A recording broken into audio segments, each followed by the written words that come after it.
Pasemos entonces a la derashá, la explicación, derashá de Marcos, capítulo 2, versículos del 1 al 28.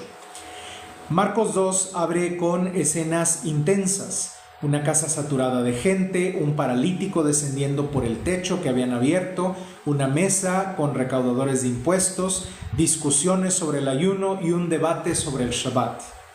A primera vista parecen episodios aislados, pero desde una lectura evionita donde Rabbi Yehoshua es el Mesías humano, justo y lleno del Ruach Elohim, sin pretensión divina, pero con autoridad profética, el capítulo revela un solo hilo conductor.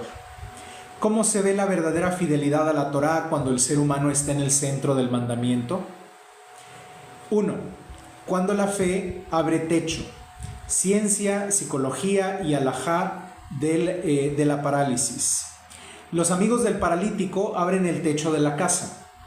En el judaísmo del siglo I esto no era vandalismo.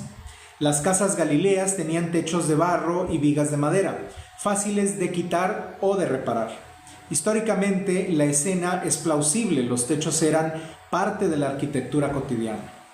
Psicológicamente este gesto habla de una fe que no se queda en ideas, sino que arriesga incluso lo físico. Desde un enfoque científico, la parálisis crónica produce ansiedad, depresión, estigmatización social. En el Israel antiguo también se asociaba las discapacidades con pecados, con culpas o con un castigo divino. El maestro Yehoshua, el maestro Jesús, observando la carga emocional y social que tenía este paralítico, le dice: «Hijo, tus pecados te son perdonados».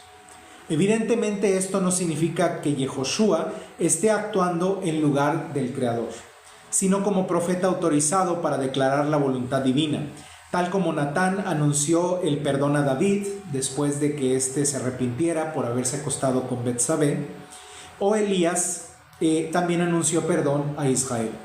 En la alajá profética, un enviado puede anunciar el perdón, pero no lo genera de sí mismo. El conflicto no es teológico, sino jurídico.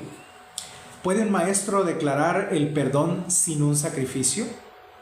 Los escribas protestan porque ven en estas palabras la ruptura del monopolio sacerdotal.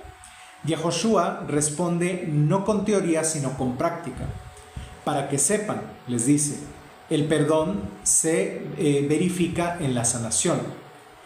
Pero para el pensamiento semita, el veredicto del Creador se manifiesta en la realidad observable. Lo invisible se confirma en lo visible. Así, fe, psicología y ciencia se entretejen. La liberación interior abre camino a la restauración física. Es decir, para los semitas de aquella época, para sentir que habían sido perdonados sus pecados, ellos tenían que ver con sus propios ojos que había sido sanado aquel paralítico. Por eso es que el Maestro Jesús recurre a curarlo. Número 2. Sentarse con Leví. Ética, moral y restauración social. Leví es cobrador de impuestos, colaborador del Imperio Romano, impuro a nivel social, traidor a los ojos del pueblo. Históricamente sus mesas representaban corrupción sistemática. Yehoshua, el Maestro Jesús, lo llama. Eso revela la esencia del Mesías, restaurar al marginado mediante teshuvá y reintegración, no mediante declaraciones mágicas. Mateo o Leví no es una persona pobre, pero sí es un marginado. Al comer con recaudadores y pecadores, Yehoshua aplica una alajá conocida en la tradición profética. La misericordia precede al sacrificio, dice Oseas 6:6. La mesa se convierte en laboratorio ético. Se honra la dignidad humana, se modela la justicia restaurativa y se repara la relación entre el pueblo y los marginados. Esta decisión tiene un trasfondo psicológico profundo. El excluido solo puede sanar cuando es aceptado en la comunidad. La ética del reino comienza en la mesa, no en el templo. Y número 3. El ayuno y la presencia, alajá contextual.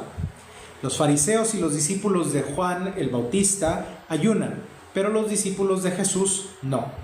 La alajá del ayuno no era rígida. Existían ayunos obligatorios, hasta la fecha los tenemos, como el ayuno de Yom Kippur. También había ayunos comunitarios cuando había sequía o cuando había guerra, y ayunos voluntarios, 2 veces por semana según la práctica farisea. Yehoshua, el Maestro Jesús, introduce un principio esencial. La halajá depende del contexto espiritual. No se ayuna en presencia del novio. El Mesías está aquí, la restauración comenzó. El ayuno, expresión de duelo y espera, pierde total sentido para la gente que está con él. Desde un punto lingüístico, la metáfora del novio retoma imágenes proféticas de Isaías y Oseas, donde Elohim es esposo de Israel. Pero aquí el Mesías es el representante humano, no Dios mismo. Es el agente del pacto, no su origen. Las enseñanzas de los odres nuevos implican psicología comunitaria. Los cambios espirituales requieren estructuras internas nuevas. No puede haber renovación sin transformación de la mentalidad. Ciencia del comportamiento. Hábitos viejos no sostienen experiencias nuevas. Y número 4, el Shabbat y el grano. La halajá que preserva la vida. La Torá permite recoger grano cuando con la mano en campo ajeno. Esto según Deuteronomio 23, 25. El debate no es sobre robar, sino sobre trabajo sabático. Rabí Yehoshua responde usando precedentes halágicos. Recordemos que en la actualidad el judaísmo rabínico talmudista presenta una serie de 39 melajot o 39 trabajos que una persona no debe hacer durante Shabbat, tomando cosas que sí están en la Biblia, como por ejemplo el encender fuego. Ellos dicen que no se puede prender aparatos electrónicos durante Shabbat porque para ellos es encender fuego. De esta manera desarrollan toda una ley, un código muy complejo alrededor de estas 39 melajot, y este código se estaba gestando en aquellos días, en la época de Rabbi Yehoshua. Ahora bien, él les contesta con antecedentes halágicos.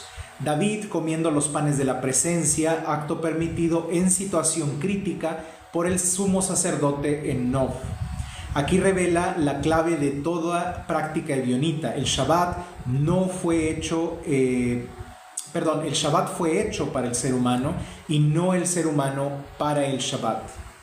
No significa abolición, no está cortando el Shabbat, sino interpretación correcta.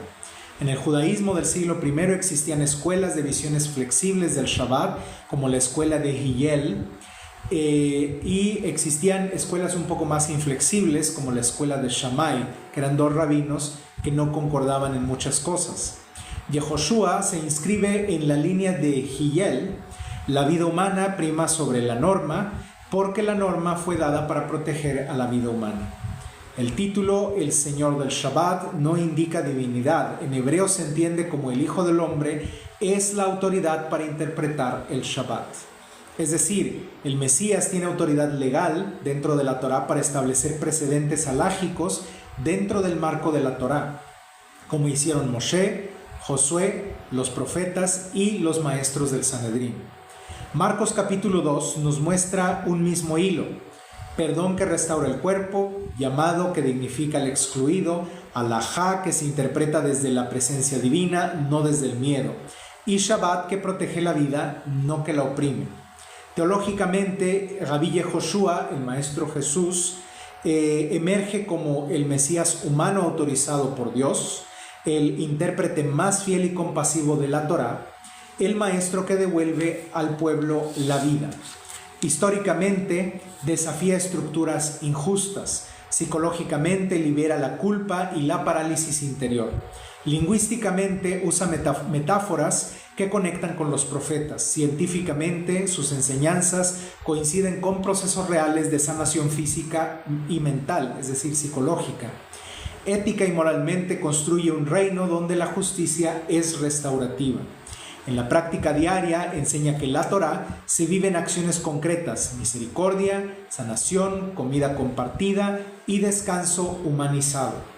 En Marcos 2, Yehoshua no abroga la Torá, no la cancela, la devuelve a su propósito original.